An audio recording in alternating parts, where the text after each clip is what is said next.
Hello বন্ধুরা, আজকে রুই মাছের কালিয়া করবো না। কালিয়া অনেক খেয়েছি, তাই রুই মাছের একটা সুস্বাদু রেসিপি তৈরি করব তেল মশলা কম দিয়ে যতটা করা যায়। আর তার জন্য আমি আগে থেকে আলু কেটে রেখেছি, আর সেই আলুগুলোকে একটু তেলের মধ্যে ভেজে নিলাম। ভেজে নেওয়ার পরে এখানে ফোড়নের জন্য আমি লং, এলাচ আর একটা তেজপাতা আর গোটা কতক জিরে দেবো। এটাকে ফ্রাই করে নেওয়ার পরে এর মধ্যে পেঁয়াজ কুচো দিয়ে দিলাম। আর এই পেঁয়াজ কুচোকে একটু ভেজে নিতে হবে।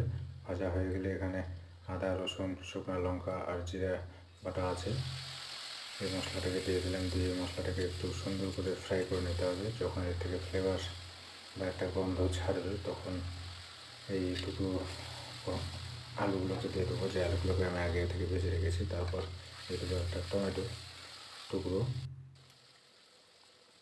তারপর পরিমাণ মতো নুন দিতে হবে। দিয়ে এটাকে নাড়িয়ে চাড়িয়ে নিয়ে সেদ্ধর জন্য দিয়ে দিতে হবে জল।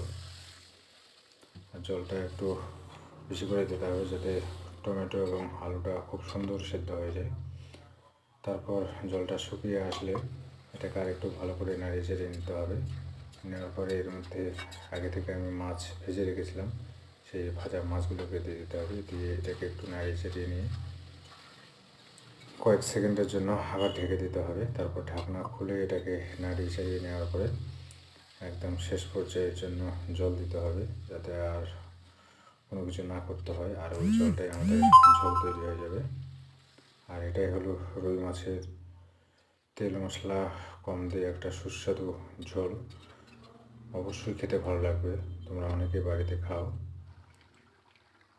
আর আমরা সকলেই প্রায় মাছ ভালোবাসি, তাই মাছটাকে এইভাবে যদি রান্না করা যায় অবশ্যই খেতে ভালো লাগবে।